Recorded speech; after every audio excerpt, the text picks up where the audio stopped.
নমস্কার বন্ধুরা, আমি আচার্য শ্রী শান্তনু শাস্ত্রী আপনাদেরকে শুভেচ্ছা জানিয়ে আজকের বিষয় নির্দিষ্ট আলোচনাতে চলে আসব।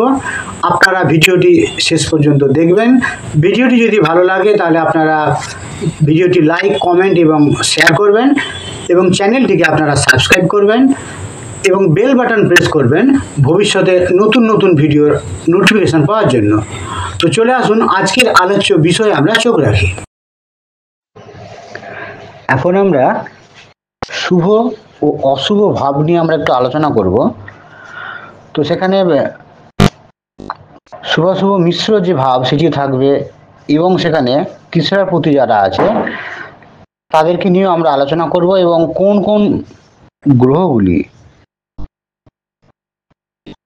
বিশেষত যারা নৈসর্গিক পাপক গ্রহ, তারা কোন কোন ভাবে অবস্থান করলে শুভ ফল দিবে তার সম্পর্কেও আমরা একটা ধারণা দেওয়ার চেষ্টা করব।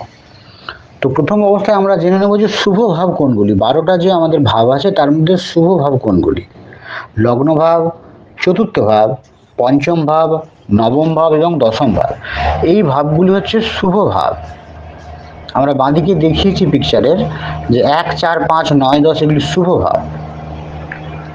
এবার আমরা চলে আসবো অশুভ ভাব। অশুভ ভাব কোনগুলি হতে পারে? দুস্থান বলে আমরা যেটিকে জানি, ষষ্ঠ ভাব, অষ্টম ভাব এবং দ্বাদশ ভাব, এই তিনটি ভাব হচ্ছে অশুভ ভাব। তাহলে এই ভাবের সঙ্গে যখন এই ভাবের অধিপতিদের সঙ্গে যখনই কোনো সম্পর্ক তৈরি হয় কোনো শুভ কানেকশনের, তখন সে শুভ ফলের হানি ঘটবে। এবার আরও তো ভাব আছে, আমরা এখানে 5টা 3 8টা ভাবের কথা বললাম।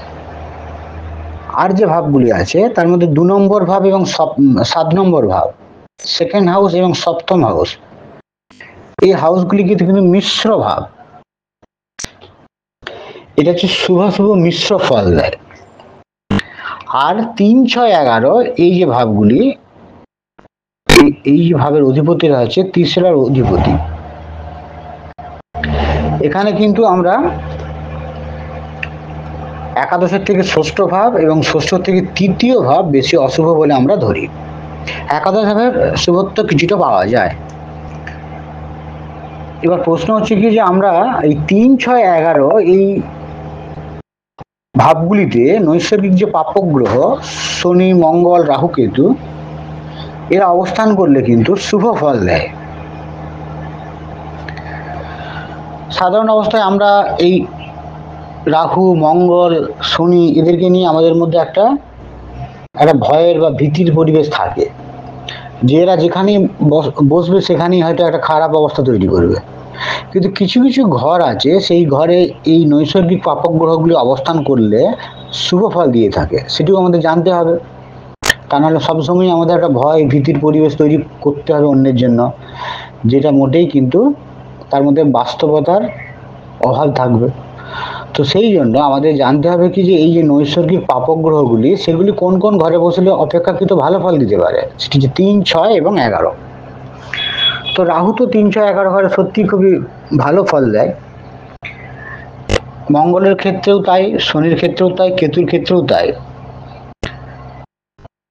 এবার নৈসর্গিক যে শুভ গ্রহ, নৈসর্গিক শুভ গ্রহ বলে আমরা যাদেরকে জানি, সেখানে বুধ, শুক্র এবং বৃহস্পতির কথাই আসবে। চন্দ্র যদি ক্ষীণ না হয় সেক্ষেত্রে অবশ্যই শুভ গ্রহ। তো যাই হোক, তো নৈসর্গিক যারা শুভ গ্রহ আছে তারা যদি কোনো রকম ভাবে অশুভ গ্রহের অধিপতি হয়ে যায় তাহলে কিন্তু অশুভ ফল দেবে। অশুভ ভাবের অধিপতি মানে 6, 8 ভাবের অধিপতি হয়ে যায় শুভ গ্রহ হলেও। শুভ গ্রহ, নৈসর্গিক শুভ গ্রহ অশুভ ভাবের অধিপতি হয়ে যাচ্ছে, তখন সে কিন্তু অশুভ ফলই দিবে। তো অতএব এই ধারণাগুলি আমাদের ক্লিয়ার থাকতে হবে যে কোন ভাবটি শুভ, কোন ভাবটি অশুভ এবং কোন ভাবটি কিন্তু একটা মিশ্র ফল দিতে পারে, আর কোন ভাবে নৈসর্গিক পাপক গ্রহগুলি অধিক বলবান হয় বা তারা ফল দেওয়ার ক্ষমতা তাদের বেশি হয়, সেটিও জানতে হবে। তবেই কিন্তু আমাদের একটা বিচার ব্যবস্থাকে আমরা ঠিকঠাক দিকে নিয়ে যেতে পারবো।